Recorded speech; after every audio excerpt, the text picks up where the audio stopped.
tidak memandang pada hari kiamat kelak kepada orang yang menggeret sarungnya karena sombong. Ini tentang hukum isbal. Hukum isbal ya. Jadi isbal ya atau sunnah kita menggunakan sarung atau celana adalah di atas mata kaki ya. Ila nisfis sak ya. Izarul mukmin kata Nabi sallallahu alaihi wasallam, sarung seorang mukmin itu letaknya dari setengah betis sampai ke mata kaki. Itulah areal sunnah. Areal apa? Sunnah. Jangan berlebihan sampai melebihi setengah betis ya. Jangan berlebihan dan jangan juga terjulur sampai di bawah mata kaki. Selama di atas mata kaki dan selama di bawah setengah betis itulah sunnah. Dan seorang berusaha menjalankan sunnah Nabi sallallahu alaihi wasallam sehingga dia dapat pahala ketika berpakaian. Dia sengaja berpakaian seperti ini agar mengalir argo pahala dengan menjalankan sunnah Nabi sallallahu alaihi wasallam. Kalau memang dia harus memanjangkan celana dan sarungnya, batas maksimal di mata kaki, jangan sampai turun dari bawah mata kaki. Dalam hadis kata Rasulullah sallam, "Ma asfala minal ka'bain fa finnar." Apa yang di bawah mata kaki maka di neraka.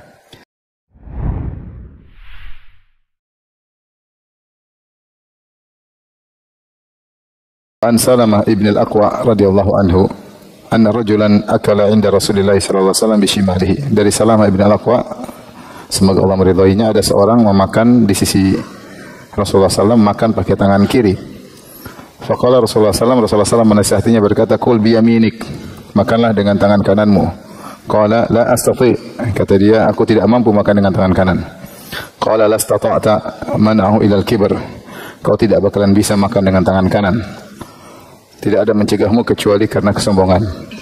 Qala fama rafa'aha ila fihi. Maka dia tidak mampu mengangkat tangan kanannya ke mulutnya. Hadis riwayat Muslim. Hadis ini menjelaskan tentang bagaimana sikap Nabi SAW jika melihat kemungkaran, maka Rasulullah SAW berusaha mencegahnya ya. Dan di antara kemungkaran adalah makan menggunakan tangan kiri. Ya, karena Rasulullah melarang kita mengikuti syaitan. Kata Nabi sallallahu alaihi wasallam, "Inna syaitana ya'kulu bishimalihi wa yashrabu bishimalihi wa yu'ti bishimalihi wa ya'khudh bishimalihi." Syaitan itu makan dengan tangan kiri, minum dengan tangan kiri, memberi dengan tangan kiri, mengambil dengan tangan kiri. Mungkin ada yang bertanya, kenapa syaitan begitu ya? Begitu hobinya ya. Hobinya memang pakai tangan kiri ya. Kemudian Rasulullah SAW melarang ya kita mengikuti syaitan ya. Jangan makan dengan tangan kiri karena syaitan makan dengan tangan kiri. Dan Allah mengatakan la tattabi'u khutuwati syaitan, jangan kalian mengikuti langkah-langkah syaitan. Oleh karena pendapat yang benar bahwasanya makan dengan tangan kiri hukumnya haram kecuali karena uzur ya. Uzur syar'i, misalnya dia tidak bisa makan dengan tangan kanan atau tangan kanannya lagi sakit. Maka tentunya boleh karena darurat. Namun jika tidak darurat maka haram seorang makan dengan tangan kiri. Ini ada seorang makan di sisi Nabi makan dengan tangan kiri. Maka Rasulullah SAW menegurnya. Kata Rasulullah SAW, "Kul biyaminik," makanlah dengan tangan kananmu. Maka orang ini dia akhadatul izzah, yaitu egonya keluar. Dia bilang, "La astati," saya enggak bisa makan dengan kanan. Padahal dia bisa. Dan Rasulullah tahu ini karena kesombongan ya. Yang nyuruh Rasulullah SAW utusan Allah, namun dia masih berani mengatakan, "Saya tidak bisa." Maka Rasulullah doakan keburukan kepadanya. Kata Rasulullah, "Stata'ta," kau tidak bakalan mampu. Kalau memang demikian, ma mana ilal kibr. Kata Rasulullah, ini tidak mencegahnya kecuali kesombongan. Sombong yang dia tidak sampai mengatakan saya tidak bisa. Padahal dia bisa. Akhirnya benar dihukum menyelisih sunnah Nabi SAW. Akhirnya orang itu tidak bisa mengangkat tangan kanannya lagi.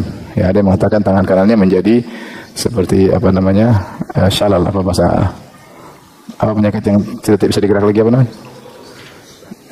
Lumpuh ya. Ya, tangan kanannya sudah nggak bisa gerak lagi. Akibat dia menentang atau menyelisihi Nabi Shallallahu Alaihi Wasallam. Ya. Ini dalil terkadang seorang mengatakan tidak mau bukan karena tidak bisa, tapi karena ego ya, karena ego ya. Oleh karena seorang kalau di depan sunnah Nabi, di depan syariat, jangan mengedepankan egonya ya. Kalau sudah di depan syariat, hendaknya dia tunduk. Khawatir akan menimpanya keburukan sebagaimana menimpa orang ini ya. Kemudian hadis berikutnya, wa an Haritsah ibni Wahab radhiyallahu anhu qala sami'tu Rasulullah sallallahu alaihi wasallam yaqul. Kata Haritsah bin Wahab radhiyallahu anhu, aku mendengar Rasulullah sallallahu berkata, ala ukhbirukum bi ahlin nar. Maka maukah aku kabarkan kepada kalian tentang penghuni neraka? yaitu kullu utulin jawazin mustakbir.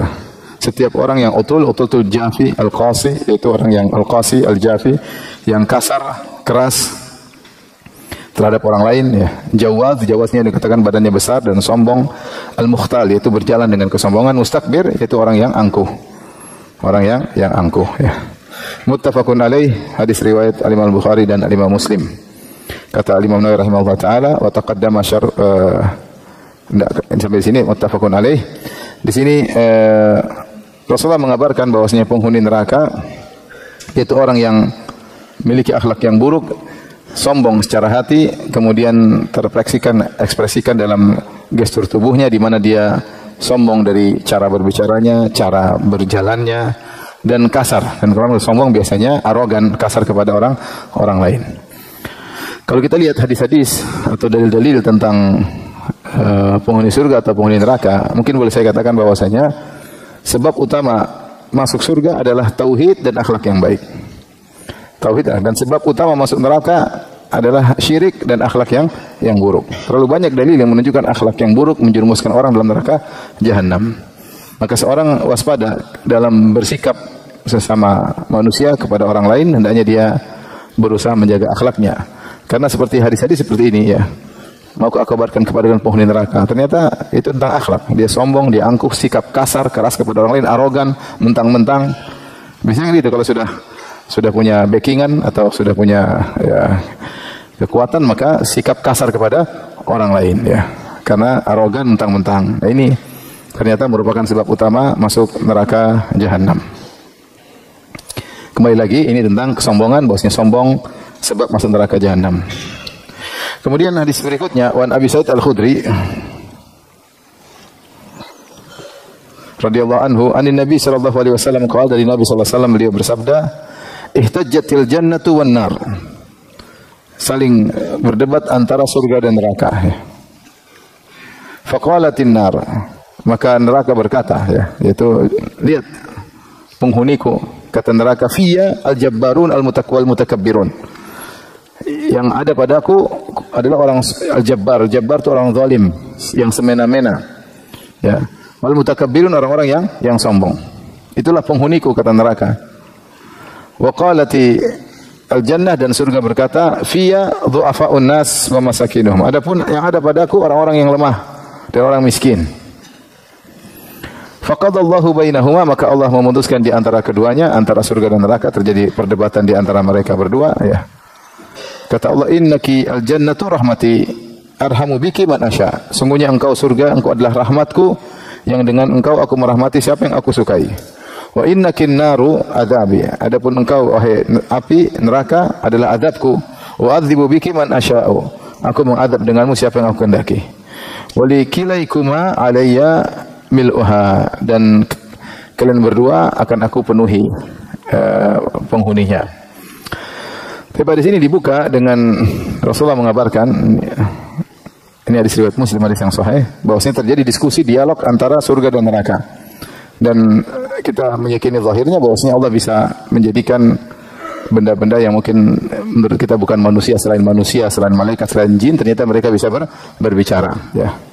Seperti Allah sebutkan ketika Allah panggil bumi dan langit, tau'an au karhan qalata ataina ta'in, maka bumi dan langit berkata, kami datang ya Allah dalam kondisi taat kepadamu ya. Itu bumi dan langit juga berbicara. Demikian juga Rasulullah juga mengabarkan bahwasanya sebagian benda-benda memiliki perasaan, seperti Rasulullah SAW mengatakan, Uhudun jabalun yuhibbuna wa nuhibbuhu. Bahwasanya gunung Uhud adalah gunung yang kami mencintainya dan dia pun mencintai kami ya. Seperti Rasulullah kabarkan juga tentang kisah Nabi Musa, ketika Nabi Musa alaihissalam mandi, kemudian diletakkan baju di batu, kemudian batunya pergi membawa lari baju Nabi Musa. Nabi Musa kejar dengan berkata, ya hajar saubi, wahai batu, bajuku jangan pergi. Yaitu Nabi Musa mengejar batu tersebut.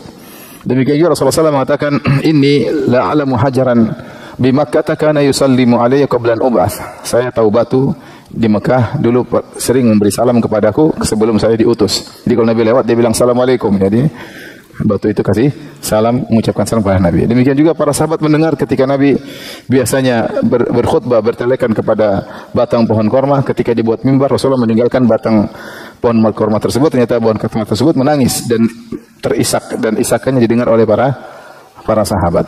Sampai Rasulullah datang kemudian mengelus-ngelusnya, mendiamkannya.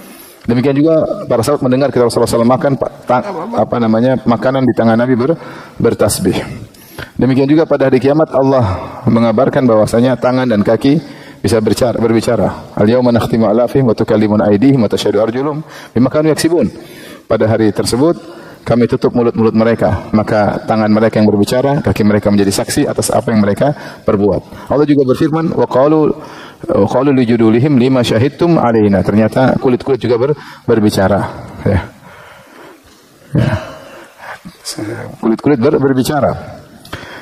Kemudian pemilik kulit berkata, kenapa kalian berjadi saksi atas keburukan kami? Maka kulit-kulit berkata, qalu lima syahidtum alaina qalu antaqana Allahu alladhi antaqa kulla syai'. Allah membuat kami bisa berbicara. Yang telah Allah membuat siapa berbicara, Allah bisa bikin kami juga berbicara. Dan di antaranya surga dan neraka berbicara. Allah sebut dalam Al-Qur'an, neraka berbicara. Allah berkata kepada neraka, yauma naqul li jahannam, dalam surat Qaf, yauma naqul li jahannam halim talati. Hari tersebut kami berkata kepada neraka, apakah engkau sudah penuh? Kata neraka belum. Wa taqulu hal min mazid, kata neraka masih ada tambahan enggak? Neraka masih luas ya.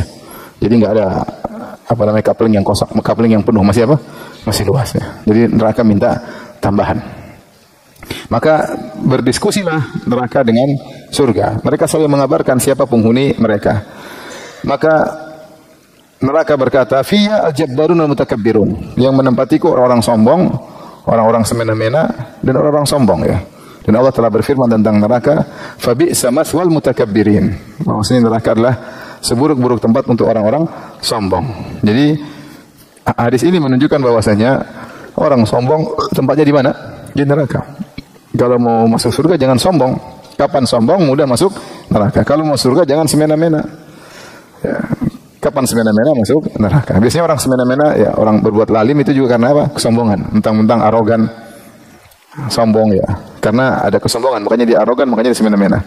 Sebaliknya, surga berkata, "Fiyya du'afa'un nas." Yang tinggal, yang mengisiku adalah orang-orang lemah. Orang-orang lemah, wa masakinuhum, orang-orang miskin. Orang miskin. Sebagaimana dalam hadis Rasulullah SAW mengatakan, "Ittala'tu al-jannah fa wajadtu aktsara ahliha al-fuqara." Aku lihat surga, aku dapati kebanyakan penghuninya adalah orang-orang miskin. Ya, adapun neraka kebanyakan penghuninya orang-orang sombong. Orang sombong biasanya orang yang memiliki kelebihan jabatan atau harta. Tapi tidak semua orang pejabat maupun kaya sombong, tidak, tapi banyak di antara mereka yang sombong.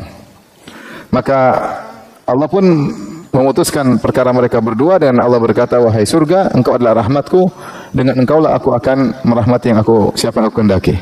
Dan wahai neraka, engkau adalah azabku, aku akan mengadab dengan engkau siapa yang aku kehendaki." Kemudian Allah mengatakan, "Walikilaikuma," dan untuk kalian berdua masing-masing, "alayya mil'uha," aku akan memenuhi. Jadi neraka akhirnya datang dalam hadis, neraka mengeluh kepada Allah Subhanahu wa taala. Neraka berkata, "Ya Rabbi, akala ba'dhi ba'dha." Ya Rabbku, saking panasnya sehingga sebagianku memakan sebagian yang lain. Saking panas menyala-nyala dan tidak ada isinya. Neraka minta ada isi agar ada yang dibakar. Ketika ada yang tempat yang kosong, maka neraka membakar satu dengan yang lainnya. Hatta yad'a Rabbul Izzati qadamahu. Sampai Allah pun menginjak neraka, kemudian neraka pun berhenti tidak meminta untuk diisi lagi. Maka berhentilah tidak minta untuk diisi lagi. Adapun surga, ketika masih ada tempat yang kosong, ya maka Allah menciptakan makhluk, ya ketika itu untuk mengisi surga. Dirahmati oleh Allah Subhanahu wa taala, makhluk-makhluk tersebut tidak pernah menjalani ujian seperti manusia di bumi ini. Diciptakan untuk mengisi surga, sehingga tadi Allah mengatakan, "Aku akan memenuhi surga dan aku akan memenuhi neraka." Sehingga surga penuh, neraka penuh. Ya, ini menunjukkan akan luasnya neraka dan akan luasnya surga ya. Luasnya neraka sampai disebutkan dalam hadis, "Inna syamsa wal qamara mukawwarani yaumal qiyamati." Sungguhnya sungguhnya matahari dan bulan diredupkan cahayanya. Kemudian ulqiya, dilemparkan di neraka. Jadi neraka diisi matahari dan diisi juga rembulan. Matahari luasnya kayak apa? Surga luas sekali, kata Allah Subhanahu wa taala, jannatin arduhas samawati wal ard. Surga yang seluas langit dan bumi. Di sini Allah menggunakan lafal ardun. Kalau dalam bahasa Arab ada tul, ada ard. Kalau tul itu artinya panjang, ard itu artinya lebar. Allah mengatakan surga yang lebarnya seluas langit dan bumi. Kata para ulama, artinya lebih luas daripada langit dan bumi karena Allah hanya menyebutkan lebarnya saja meliputi langit dan bumi. Bagaimana lagi dengan panjangnya? Artinya surga sangat luas, neraka juga sangat apa? Sangat luas ya. Jadi enggak usah khawatir Ustaz, nanti kalau terlambat surga penuh, enggak penuh, yang penting kau bisa masuk. Kau masuk pasti ada tempatnya, masih ada kapling kosong. Bahkan kalau semua makhluk sudah masuk surga, masih ada kapling kosong. Dan Allah akan ciptakan makhluk untuk mengisi surga tersebut. Dan jangan bilang tenang, neraka sudah full, nanti saya di surga. Tidak ada, neraka nggak ada pernah full ya. Satu dunia dari Nabi Adam sampai sekarang, kalau yang penjahat itu masuk neraka, tetap neraka belum apa? Full. Dan dia masih mengatakan hal mim mazid, ada tambahan nggak? Ada tambahan nggak? Ada tambahan nggak? Baik, jadi ini dalil bahwasanya kesombongan mengantarkan seorang untuk menetap di neraka jahanam. Waliyadzubillah. Jadi nggak usah sombong-sombong. Kapan kita merasa sombong udah berhenti. Sombong, aduh tempatnya neraka. Ini buang sombong itu. Kapan ada gejala sombong, ada signal kita, saya kok sombong sih? Ngomong saya kok sombong sih? Kok arogan banget tulisan saya? Kok arogan banget komentar saya? Kenapa sih arogan? Pasti ada kesombongan. Segera auzubillahi minasyaitonirrajim, istighfar, buang itu kesombongan. Enggak usah arogan. Dan tunjukkan siapa saya enggak usah. Kemudian hadis berikutnya, wa an Abi Hurairah radhiyallahu anhu anna Rasulullah sallallahu alaihi wasallam, dari Abu Hurairah radhiyallahu anhu anna Rasulullah sallallahu alaihi wasallam berkata, la yanzurullah yaumal qiyamati ila man jarra izarahu batara. Muttafaqun alaihi, hadis riwayat Bukhari dan Muslim. Bahwasanya Allah tidak memandang pada hari kiamat kelak kepada orang yang menggeret sarungnya karena sombong. Ini tentang hukum isbal. Hukum isbal ya. Jadi isbal ya, atau sunnah kita menggunakan sarung atau celana adalah di atas mata kaki ya, ila nisfis sak ya. Izarul mukmin, kata Nabi sallallahu alaihi wasallam, sarung seorang mukmin itu letaknya dari setengah betis sampai ke mata kaki. Itulah areal sunnah. Areal apa? Sunnah. Jangan berlebihan sampai melebihi setengah betis ya, jangan berlebihan, dan jangan juga terjulur sampai di bawah mata kaki. Selama di atas mata kaki dan selama di bawah setengah betis, itulah sunnah. Dan seorang berusaha menjalankan sunnah Nabi sallallahu alaihi wasallam sehingga dia dapat pahala ketika berpakaian. Dia sengaja berpakaian seperti ini agar mengalir argo pahala dengan menjalankan sunnah Nabi sallallahu alaihi wasallam. Kalau memang dia harus memanjangkan celana dan sarungnya, batas maksimal di mata kaki, jangan sampai turun dari bawah mata kaki. Dalam hadis kata Rasulullah sallallahu alaihi wasallam, ma asfala minal ka'bain fa finnar. Apa yang di bawah mata kaki maka di neraka. Para ulama sepakat jika isbal di bawah mata kaki karena sombong, maka ini dosa besar dan Allah tidak akan melihatnya pelakunya, dan Allah akan memberikan dia adab yang pedih dan dia akan dimasukkan di neraka jahanam karena dia sombong. Kemudian para ulama berselisih bagaimana jika orang isbal tapi tidak sombong. Secara umum ada dua pendapat. Pendapat mayoritas di antaranya Imam Syafi'i, Imam Nawawi, mereka berkata bahwasanya jika tidak sombong maka hukumnya makruh. Kalau celananya, sarungnya di bawah mata kaki tidak sombong maka hukumnya apa? Makruh. Itu tidak sampai haram tapi makruh, dibenci. Dan sebagian segelintir ulama mengatakan hukumnya haram. Di antaranya adalah Ibnu Hajar rahimahullah, di antaranya Ibnu Al-Arabi, kalau tidak salah juga ya ada beberapa orang, di antaranya Az-Zahabi.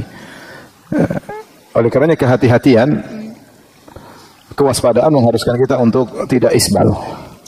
Adapun yang berdalil dengan kisah Abu Bakar As-Siddiq ketika dia isbal, dia takut ya dengan Rasulullah, apakah saya bagaimana dengan sarungku? Ya, kadang-kadang melorot, kecuali saya perhatikan maka naik lagi. Kalau saya tidak perhatikan kadang-kadang melorot. Kata Rasulullah SAW, lasta mimman fa'alahu khuyala. Kau bukan termasuk orang yang melakukannya karena kesombongan. Di sini Abu Bakar bukan berarti dia isbal, enggak. Dia mengatakan kalau saya tidak perhatikan maka sarung saya melorot. Kalau saya perhatikan tidak melorot lagi ya. Beda dengan orang sejak awal datang ke tukang jahit, lorotkan ya. Sejak awal sudah memang di bawah mata kaki. Jadi jangan mengkiaskan diri dengan apa? Abu Bakar. Abu Bakar juga sudah direkomendasi oleh Nabi, kau tidak sombong. Kalau kita siapa yang rekomendasi? Maka memang benar bahwasanya ada khilaf dalam masalah ini, tapi saya katakan rugi kita, waktu berlalu kita tidak dapat pahala. Tinggal tidak susah, tinggal di atas mata kaki masih keren. Masih keren. Bahkan sekarang jadi mode, ya enggak? Mode ya. Dulu waktu zaman orang masih mencela orang yang celananya cingkrang, dibilang petani lah ya, sampai ada bilang salafi sawah ya, salafi wahabi maksudnya ya, maksud kemudian kebanjiran ya. Saya waktu itu sempat main ke Australia, ke Sydney, kok saya lihat anak-anak bule-bule kok di atas mata kaki. Ini petani semua atau gimana? Ternyata lagi model. Kita di Indonesia lagi dihina-hina, di sana model. Terus saya pulang berapa lama kemudian jadi model di sini. Sudah nggak ada lagi yang mencela apa. Jadi kalau orang Islam yang pakai dibilang kebanjiran, kalau orang bule yang pakai dibilang apa? Top. Begitulah menunjukkan kehinaan diri kita. Kalau orang bule bikin apa saja top. Padahal sama, yang dilakukan ini sama-sama di atas mata kaki. Jadi kadang-kadang sekarang ketemu orang di bawah atas mata kaki, ini orang ngaji apa orang bule atau orang keren, saya nggak tahu. Ini celana di atas mata kaki, ini orang ngaji, apalagi mode, wallahu alam. Pernah saya lihat gitu, ada orang keluar dari mobil, keren, ini orang ngaji. Ternyata ceweknya nggak pakai jilbab, berarti model, bukan orang ngaji. Tapi maksud saya, sekarang alhamdulillah ya. Jadi ketika cingkrang dicontohkan orang bule, sudah orang. Karena mereka nggak berani hina orang bule, karena strata mereka, kasta mereka di bawah orang apa? Orang bule. Tapi kalau kita yang bikin dihina-hina ya. Alhamdulillah orang bule menjalankan sunnah. Sekarang udah jarang orang bilang apa? Cingkrang-cingkrang lagi, karena orang sekarang udah jadi model. Tapi intinya ini masalah khilaf kalau di bawah mata kaki. Tapi kewaspadaan sebaiknya kita tidak usah di bawah mata kaki. Kalau paling parah harus takut dikata-katain, ya udah pas di mata kaki, jangan sampai di bawah tulang mata kaki. Selama masih di mata kaki masih aman. Kalau di bawah itu sudah enggak aman. Entah makruh entah haram. Entah makruh entah apa? Haram. Baik. Hadis berikutnya, An Abi Hurairah radhiyallahu taala anhu, dari Abu Hurairah radhiyallahu anhu, qala Rasulullah sallallahu alaihi wasallam, Rasulullah SAW bersabda, "Thalathatun la yukallimuhumullah yaumal qiyamah." 3 golongan yang Allah tidak akan berbicara dengan mereka pada hari kiamat kelak. Wala yuzakkihim, dan Allah tidak akan memaafkan, mensucikan mereka. Wala yanzuru ilaihim, dan Allah tidak akan memandang mereka. Walahum adzabun alim, ya. Dan bagi mereka azab yang pedih. 3 orang tersebut, syekhun zanin, orang tua yang berzina, wa malikun kadzdzab, raja yang berdusta, pendusta, wa ailul mustakbir, yaitu orang miskin yang sombong. Hadis riwayat Muslim. Al-ail al-faqir. Al-ail maksudnya al-faqir. Sini ada 3 golongan yang mendapatkan azab yang pedih. Azabnya di antaranya Allah tidak akan bicara dengan mereka pada hari kiamat. Maksudnya dengan bicara kasih sayang, tapi dengan Allah berbicara dengan mereka dengan pembicaraan penghinaan. Ya, karena kita tahu Allah berbicara menyidang pelaku maksiat, menyidang orang kafir. Allah berbicara, tapi dengan bicara yang menakutkan mereka, menghinakan mereka. Maksudnya di sini Allah tidak bicara dengan mereka, maksudnya dengan pembicaraan yang penuh dengan kasih sayang. Tapi Allah berbicara dengan mereka dengan penghinaan. Kemudian wala yuzakin, Allah tidak akan mensucikan mereka, Allah tidak akan mengampuni dosa-dosa mereka. Wala yanzuru ilaihim, Allah tidak memandang mereka, maksudnya dengan pandangan rahmat, karena semua orang akan dilihat oleh Allah Subhanahu wa taala. Tapi ada pandangan dengan penuh kasih sayang, ada pandangan dengan kebencian. Seperti kita manusia, kita kalau memandang juga atau senyum, ada senyum kagum, ada senyum bahagia, ada senyum ngejek, senyum macam-macam. Ya. Memandang pun demikian ya. Walillahil matsalul a'la. Maka yang dimaksud di sini wala yanzuru ilaihim, maksudnya Allah tidak memandang mereka, tidak melihat mereka dengan pandangan kasih sayang, tapi dengan pandangan marah kepada mereka. Walahum adzabun alim, dan bagi mereka azab yang pedih. Yang pertama, syekhun zanin, orang tua yang berzina. Kenapa? Zina adalah dosa besar, tetapi zina bertingkat-tingkat. Zina bertingkat-tingkat. Di antara zina yang parah yaitu jika faktor untuk berzina semakin sedikit. Orang sudah tua harusnya syahwatnya semakin menurun, tapi dia malah berzina. Kemudian seharusnya tua itu harusnya sudah sering ke masjid, ini malah ke diskotik. Jadi parah, ini orang ini sangat parah. Anak muda zina dosa besar, tapi lebih parah lagi kalau sudah tua berzina. Alhamdulillah ya. Maka seorang kalau sudah tua seharusnya dia tidak berzina, harusnya dia semakin dekat kepada Allah. Ini malah dia terjerumus dalam perzinahan. Maka Allah sudah kasih uzur kepada dia sampai mencapai 60 tahun, tetap dia ternyata semakin jauh dari Allah Subhanahu wa taala, bahkan terjerumus dalam zina, maka dosanya tidak sama dengan zina biasa. Sama-sama dosa besar, tapi ini lebih parah. Yang kedua, malikun kadzdzab, raja yang berdusta. Kenapa dosanya sangat besar? Karena raja tidak perlu dusta. Raja yang sesungguhnya, apa yang dia ucapkan bawahannya akan nurut. Kerajaan milik dia. negara milik dia. Dia punya pasukan, dia omong apa didengar. Ngapain dia bohong-bohong? Nggak perlu bohong, dia tinggal perintah orang nurut. Ketika raja ini suka berbohong, ini berarti faktor untuk membuat dia berbohong kecil, tapi dia tetap berbohong, maka ini sangat tercela. Maka di antara sebab dosa menjadi besar ketika faktornya kecil, dia masih terjerumus. Itu menjadikan dosa tersebut sangat besar. Seperti orang tua tadi, faktor untuk berzina kecil, tapi dia ternyata berzina, maka dosanya menjadi besar. Raja tidak perlu berdosa, sudah ditaati, ngapain dia berdosa? Kemudian yang ketiga, wa'il mustakbir, yaitu sombong, miskin tapi sombong. Kalau miskin harusnya tidak sombong, harusnya tawadhu. Sebab dia untuk sombong tidak ada, tapi kemudian dia tetap sombong, berarti dia parah. Ya, kalau orang kaya sombong ya biasa ya, biasa. Kalau orang miskin sombong luar biasa. Kok bisa sombong ya? Sombong ya. Kenapa harus sombong? Harusnya nggak punya apa-apa sombong. Akhirnya kadang-kadang terbawa dengan komunitas ya. Pingin diakui, padahal nggak punya apa-apa ya. Yang penting keren meskipun hutang ya. Ini jadi apa namanya? Hati-hati. Orang miskin harusnya kemiskinan yang dia alami harusnya membuat dia tawadhu. Ini dia malah sombong dan angkuh. Maka orang seperti ini dosanya dosa besar, tidak seperti sombong biasa. Orang kaya sombong ya faktornya untuk sombong besar. Kalau miskin nggak ada faktor untuk sombong. Kenapa dia sombong? Ya, kalau dia sombong berarti dia dosanya parah. Maka dosanya lebih besar. Ini menunjukkan bahwasanya maksiat itu bertingkat-tingkat, ini satu model. Zina bertingkat-tingkat, sombong bertingkat-tingkat, dusta juga bertingkat-tingkat. Tidak satu model. Seperti zina bertingkat-tingkat ya. Zina secara umum dosa besar, tapi zina dengan istri tetangga lebih besar lagi. Harusnya tetangga adalah kita jaga, malah seorang berzina dengan istrinya. Zina dengan istri teman sama, harusnya namanya teman, kita ada hubungan khusus, kedekatan, malah pacaran sama istrinya. Ini juga dosa besar, zina tidak biasa ya. Ya, dalam hadis Rasulullah mengatakan seorang berzina dengan 10 wanita masih lebih baik daripada dia berzina dengan istri apa? Tetangga. Karena itu ada pengkhianatan. Kemudian tua zina ini juga berbeda. Sudah tua masih berzina. Lebih parah lagi zina dengan mahram, tentu lebih parah lagi. Jadi maksudnya zina bertingkat-tingkat, tidak satu tingkat. Dusta pun demikian, sombong pun demikian, bertingkat-tingkat. Tapi hadis berikutnya, wa anhu dari Abu Hurairah radhiyallahu anhu, qala, beliau berkata, qala Rasulullah sallallahu alaihi wasallam bersabda, qala Allah azza wa jalla, Rasulullah sallallahu berkata, Allah berfirman, ini hadis qudsi namanya, hadis qudsi. Hadis qudsi adalah hadis yang diriwayatkan oleh Nabi kemudian dinisbahkan kepada Allah. Dan dia tidak sama dengan Al-Qur'an. Kalau Al-Qur'an Allah langsung berfirman lewat malaikat Jibril disampaikan kepada Nabi sallallahu alaihi wasallam. Dan Al-Quran muta'abbadun bitilawatihi. Seorang dapat pahala dengan melantunkan Al-Quran. Makanya Rasulullah mengatakan, la aqulu alif lam mim harfun, walakin alifun harf, wa lamun harf, wa mimun harf.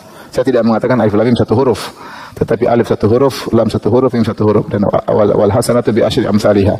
Siapa yang baca 3 huruf dapat 30 pahala. Itu hanya berlaku pada Al-Quran. Adapun hadis-hadis kita tidak beribadah dengan membacanya sebagai tilawah, tapi kita berpahala karena memahami, belajar.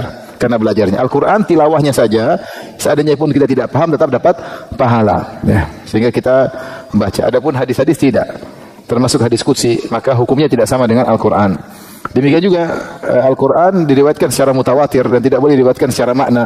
Adapun hadis qudsi seperti hadis yang lain boleh diriwayatkan dengan makna jika memang ahli bahasa Arab mengerti tentang fikih, sehingga dia boleh meriwayatkan dengan makna. Meskipun sama-sama disandarkan kepada Allah Subhanahu wa taala. Baik, Nabi sallallahu alaihi wasallam bersabda, Allah berfirman, "Al-izzu izari," keperkasaan adalah sarungku, wal kibriya'u ridai, dan keagungan, kebesaran adalah selendangku. Faman yunazi'uni adzabtuhu, siapa yang mengorek-ngorekku, ikut-ikutan ya, menyaingiku, yunazi'uni maksudnya menyaingiku. Siapa yang menyaingiku dalam kebesaran dan keagungan dan kesombongan dan keperkasaan, maka aku akan mengazabnya. Azabtuhu. Hadis riwayat Muslim. Dalam riwayat yang lain, al-kibriya'u izari wal azamatu, al-kibriya'u ridai wal azamatu izari. Kebesaran atau kesombongan, keangkuhan adalah selendangku dan keagungan adalah sarungku. Faman naza'ani fi wahidin minhuma qadhaftuhu finnar. Siapa yang coba-coba menyaingiku pada salah satu di antaranya, maka aku lemparkan dalam neraka Jahanam. Ini sudah pernah kita singgung. Kenapa sombong itu merupakan dosa besar meskipun kecil? Karena yang berhak sombong hanyalah siapa? Allah. Yang berhak merasa besar hanyalah yang berhak besar adalah Allah. Kita tidak ada apa-apanya. Kita ini tidak punya apa-apa dan kita tidak ada yang bisa kita sombongkan karena semuanya adalah titipan Allah Subhanahu wa taala. Allah bisa cabut sewaktu-waktu. Allah bisa sirnakan dari kita sewaktu-waktu. Dan kita lihat betapa banyak orang tiba-tiba dihilangkan kenikmatannya oleh Allah Subhanahu wa taala ya. Mudah bagi Allah untuk menghilangkan kekuasaannya, menghilangkan jabatannya, menghilangkan popularitasnya, menghilangkan harga dirinya. Mudah bagi Allah Subhanahu wa taala. Menghilangkan kecerdasannya, tiba-tiba dia sakit, bisa saja. Menghilangkan tubuhnya yang kekar, yang dia bangga banget, tahu-tahu kena penyakit, tahu-tahu kena kecelakaan ya. Maka tidak ada yang bisa kita sombongkan. Yang berhak sombong hanyalah Sang pemilik segalanya. Adapun kita tidak memiliki apa-apa. Ya, kita semuanya ini adalah amanah. Kesehatan amanah akan ditanya oleh Allah. Harta amanah akan diminta bertanggung jawab oleh Allah Subhanahu wa taala. Istri, anak semua amanah akan diminta bertanggung jawab oleh Allah Subhanahu wa taala. Rumah, tempat tinggal, mobil semuanya amanah akan ditanya dari mana kau dapatkan, untuk membelinya apa yang kau gunakan. Semuanya amanah. Makanya kalau semuanya hilang kita bilang innalillahi wa inna ilaihi raji'un. Kita milik Allah dan akan kembali kepada Allah Subhanahu wa taala. Maka tidak ada yang perlu kita sombongkan. Maka di sini kata Allah, faman yunazi'uni adzabtu. Siapa yang coba-coba menyaingiku, ikut-ikutan sombong, ikut merasa perkasa, ikut merasa besar, ya, maka aku akan azab dia. Aku akan azab dia. Hadis berikutnya, wa anhu radhiyallahu anhu, dari Abu Hurairah lagi radhiyallahu anhu, anna Rasulullah sallallahu alaihi wasallam Rasulullah sallallahu bersabda, bainama rajulun yamshi fi hullatin tu'jibuhu nafsuhu. Ketika ada seorang laki sedang berjalan menggunakan hullah. Hullah itu pakaian yang serasi sepasang, atas dan bawah, namanya hullah. Ini dulu model pakaian dahulu, jadi kalau atasnya mungkin warna putih, bawah juga putih, pakaian serasi namanya hullah ya. Tu'jibuhu nafsuhu. Dia pakai pakaian yang keren sehingga dia kagum dengan dirinya sendiri. Murajjilun ra'sahu, yaitu dia sisir rambutnya dengan rapi. Gara-gara bajunya indah, penampilan oke, yakhtalu fi misyatihi. Akhirnya dia berjalan dengan sombong. Ya. Idz khasafallahu bihi, tiba-tiba Allah benamkan dia. Fa huwa yatajaljalu fil ardi ila yaumil qiyamah. Maka dia digoyangkan, yatajal itu digoyangkan begini ya. Di dalam bumi sampai hari kiamat kelak. Muttafaqun alaihi. Ini atau kanan kiri atau naik turun digoyangkan sampai hari kiamat. Ya, tajaljalu kata An-Nawawi bil jimain ay yaghusu wa yanzil, itu naik turun digoyangkan oleh Allah Subhanahu sampai hari kiamat. Ini orang sombong karena bajunya, ya. Kalau baju penampilan bisa bikin sombong, sekedar baju ya. Apalagi yang lainnya. Apalagi jabatan, apalagi ilmu, apalagi nasab, apalagi kedudukan ya. Bisa bikin sombong. Orang bisa sombong dengan ketampanannya, orang bisa sombong dengan kecantikannya, sehingga dia pede keluar dengan sombong, dengan gaya. Dan ini dilakukan oleh Qarun. Kata Allah, fa kharaja ala qaumi fi zinatihi. Maka dia keluar satu hari dengan kerennya semua, dia keluar. Dia bawa anak buahnya dengan bajunya indah, dengan hartanya, dia lagi pamer keluar dengan penuh kesombongan. Fa khasafna bihi wa bidarihil ard. Kami benamkan dia dan benamkan rumahnya, hartanya semua dalam tanah. Lihat Nabi SAW ketika menaklukkan kota Mekah. Kalau mau bilang sombong, harusnya saat itu sombong. Karena Nabi ketika itu diusir oleh kaum Quraisy 8 tahun yang lalu. Harus pergi diam-diam, pakai strategi biar selamat sampai di Madinah. 8 tahun kemudian Rasulullah SAW serang penduduk kota Mekah dengan bawa 10.000 pasukan. Rasulullah SAW mungkin kalau waktunya sombong. Tantang petenteng, mana kalian sini, saya kasih pelajaran. Tapi Rasulullah tidak. Rasulullah disebutkan beliau naik ontanya dengan penuh ketundukan, sampai dia jenggotnya hampir mengenai pelana onta, benar-benar menundukkan diri, tidak ada keangkuhan sama sekali, karena dia tahu semua kemenangan dari siapa? Allah Subhanahu wa taala. Ya. Idza jaa nasrullahi wal fath, ketika datang kemenangan, pertolongan dari Allah dan kemenangan. Nasrullah, pertolongan dari siapa? Allah. Tidak ada kesombongan ya. Ini baru keren sedikit, baru pakai punya baju bagus, baru ganteng sedikit sudah wah sombong. Tahu-tahu ketabrak mobil sudah. Alhamdulillah. Ya, kita nggak tahu kapan, tahu-tahu dibenamkan dalam tanah. Namun hadis ini memberikan kita kewaspadaan. Bahwasanya sombong itu sebabnya banyak. Baju bisa bikin apa? Sombong. Ketampanan bisa bikin sombong. Ya. Baru ibu-ibu baru keluar dari salon, wah sombong. Ya. Padahal cantik palsu semuanya pakai apa? Bukan aslinya seperti itu. Kalau nggak punya duit, wah aslinya ketahuan ya. Jadi maksud saya hati-hati, maka kita seorang bisa terjerumus dalam kesombongan dengan banyak sebab. Dan kita lihat ya, sombong karena harta banyak ya. Sombong karena bisa beli mobil mewah juga banyak ya. Sombong karena jabatan juga banyak. Sombong karena banyak pengikut juga banyak. Di antara sombong, arogan. Arogan itu sombong. Orang arogan biasanya kenapa? Karena sombong, mentang-mentang, merendahkan. Itu sombong. Dari ucapannya, dari teriakannya, dari wah. Kenapa dia ada backingan di belakang, makanya dia angkuh. Hati-hati ikhwan. Gara-gara baju saja Allah pernah membenamkan seseorang dalam tanah. Sampai sombong gara-gara ilmu, merendahkan yang lain. Sombong gara-gara necis. Ini gara-gara necis masuk. Gara-gara necis keren. Karena Rasulullah sebutkan di sini kata Rasulullah SAW, murajjilun ra'sahu, dia sisir rambutnya, keren jadinya. Baju keren, rambutnya keren. Wah, keren. Keren masuk dalam bumi. Kita enggak tahu kapan dihukum oleh Allah Subhanahu wa taala. Tapi hadis yang terakhir, di sini ada pembahasan apakah orang ini kemudian meninggal sehingga diazab dengan azab kubur seperti itu, atau dia dalam kondisi hidup kemudian disiksa ya. Allah alam bisawab. Tapi dua-duanya menunjukkan dia sedang disiksa. Ada yang mengatakan dia dijadikan mati oleh Allah sehingga diazab dengan azab kubur seperti itu. Ada yang mengatakan orang ini tetap dihidupkan dan disiksa seperti sampai hari kiamat. Ini semua gara-gara kesombongan yang dia lakukan. Jadi kita harus benar-benar sering mendeteksi diri kita. Kalau omongan kita kelihatan sombong, kita istighfar. Kalau tulisan kita kelihatan sombong, kita istighfar. Ya, signal kita harus kuat. Kalau ya sudah, kita harus rubah ini sombong, ini angkuh nih. Jangan sampai kita terbawa. Karena sombong itu pelan-pelan. Kecil, sombongnya kecil kita biarkan. Dia mulai membesar. Kita biarin lagi, membesar lagi. Sampai ketika sudah sombong banget, kita nggak sadar kalau kita itu apa sombong. Apalagi kemudian ada penjilat-penjilat meniup. Oh iya memang, wow. Ditiup-tiup semakin apa? Besar ya, sebesar. Hadis terakhir, wa an Salamah ibn al-Aqwa radhiyallahu anhu qala qala Rasulullah sallallahu alaihi wasallam, dari Salamah al-Aqwa beliau berkata, Rasulullah sallallahu bersabda, la yazalu rajulu yadhhabu bi nafsihi hatta yuktaba fil jabbarin. Senantiasa seorang yadhhabu bi nafsihi, maksudnya adalah yartafi'u wa yatakabbar, merasa dirinya tinggi, Ini saya disebutkan tadi, sombong itu bertahap, tidak langsung. Sombong itu bertahap, kecil-kecilan. Dari mungkin dia jagoan kampung, kemudian jagoan kota, kemudian jagoan negeri, kemudian terakhir jagoan neon. Kemudian jadi bertahap, sombong tidak langsung, dia bertahap. Kata Nabi SAW, la yazalu ar-rajulu yadhhabu bi nafsihi. Maksudnya kata An-Nawawi, yartafi wa yatakabbar. Seorang mulai sombong sedikit-sedikit ya. Sombong. Orang sombong kalau dengan harta kan gitu, mulai sombong mungkin dengan pakaiannya, mulai sombong dengan mobilnya, mulai sombong dengan jamnya, mulai sombong dengan rumahnya, mulai sombong dengan harta emasnya, ya. Mulai sombong dengan perhiasannya, terus sampai bertumpuk kesombongan. Semua sebab kesombongan ada dan dia sombong. Ya sama, orang sombong juga di jabatan mungkin sombong dari misalnya karena dia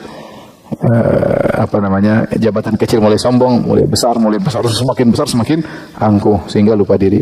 Hatta yuktaba fil jabbarin. Akhirnya dia dicatat oleh Allah termasuk al-jabbarin, orang-orang yang angkuh, semena-mena, orang-orang yang lalim. Ya, kesombongan tersebut akan mengantarkan dia berbuat kelaliman, semena-mena, sikap arogan, ya. Tapi bertahap, tidak langsung. Tapi cikal bakal sombong sudah ada. Kemudian dia rawat jadi besarlah kesombongannya. Fayusibuhu ma asabahum. Maka menimpa dia apa yang menimpa orang-orang sombong tersebut. Rawahu Tirmidzi wa qala haditsun hasan. Ini adalah hadis riwayat Tirmidzi dan Imam Tirmidzi mengatakan hadis yang hasan.